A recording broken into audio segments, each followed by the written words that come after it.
अस्सलाम वालेकुम, कैसे हैं आप लोग। आज हम लोग बात कर रहे हैं वाई डू IVFs फेल। इसमें कुछ वजूहात होती हैं जो आपका IVF फेल हो जाता है। So I thought I discuss this because I get so many patients जिनके IVF बहुत ज़्यादा फेल हुए होते हैं और उनको पता नहीं होता, और doctor always come up with saying कि इट्स एन अननोन कॉज। तो वो अननोन कॉज क्या होता है, पहले मैं आपको बताती हूँ कि IVF क्यों फेल होते हैं। सबसे पहले तो एग्स की क्वालिटी बहुत ज़रूरी है। एज के साथ साथ age is a big factor. अगर आप IVF कराएं या खुद नेचुरल करें, उसमें एज बहुत ज़्यादा इम्पोर्टेंट रोल प्ले करती है।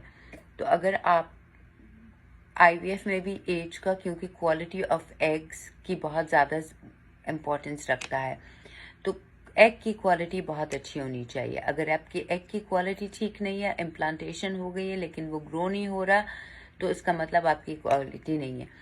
इसके बाद फिर स्पर्म की भी क्वालिटी बहुत बेहतरीन होनी चाहिए, जो कि एक अनदर फैक्टर है IVF फेल होने का। जब स्पर्म एग के साथ मिलता है तो वो ग्रो नहीं होता, वो मिल नहीं पाता, और उसकी वजह से, उसकी क्वालिटी की वजह से IVF नहीं कामयाब होते।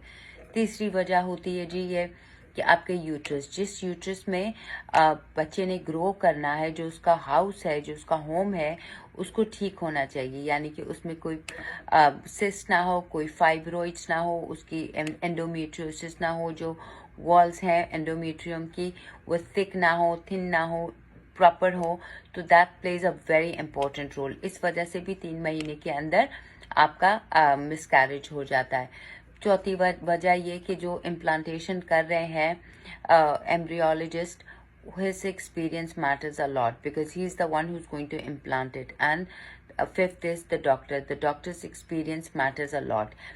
Before you go for an IVF, always find out कि आप किसके पास जा रहे हैं करवाने के लिए।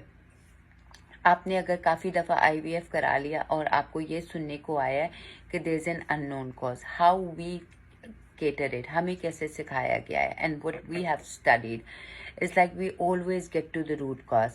देखिए IVF डॉक्टर्स आप लोगों को बोल देते हैं कि IVF करा लो, ठीक हो जाएगा, but there is no guarantee. IVF की गारंटी 35 to 40% है, वो भी एज मैटर्स अ लॉट। यहाँ पे हम एज के बारे में नहीं डिस्कस कर रहे हैं। 35 के नीचे 30 to 40% के चांसेस होते हैं कंसीव करने के। लेकिन आपको, हम लोग जब डॉक्टर्स आपको बोलते हैं कि भाई इट्स एन अननोन कॉज, पता नहीं, तो हाउ वी केटर इट, हम उसको ऐसे देखते हैं, we get to the root cause. हम हमेशा उसको मॉनिटर ऐसे करते हैं कि आपके, क्योंकि बहुत ज़्यादा हार्मोन्स होते हैं एक बच्चे को ग्रो करने के लिए, बेबी को ग्रो करने के लिए। So we keep all those hormones in mind and then we solve those problems by balancing your hormones. तो हार्मोन्स का बैलेंस होना बहुत ज़रूरी है। यहाँ पे मैं एक और जाते जाते एक बात कह दूं कि अवेयरनेस नहीं है। तो जब मैं हार्मोन्स की बात करती हूँ तो it comes as a surprise.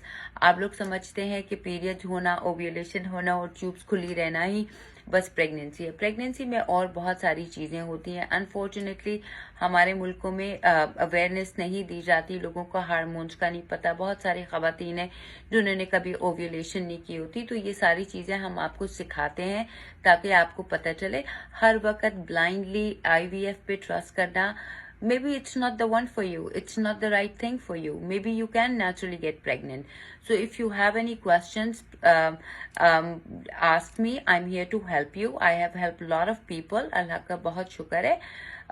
20 साल वाले भी प्रेग्नेंट हुए, जिन्होंने 10 IVF कराए वो भी प्रेग्नेंट हुए, 15 साल, 10 साल, 20 साल, it goes, the list माशाल्लाह से goes on and on. Of course we put in lot of effort, और इसमें आपका effort भी होता है। अगर आप interested हैं तो आप मुझसे राब्ता कर सकते हैं। खुदा हाफिज।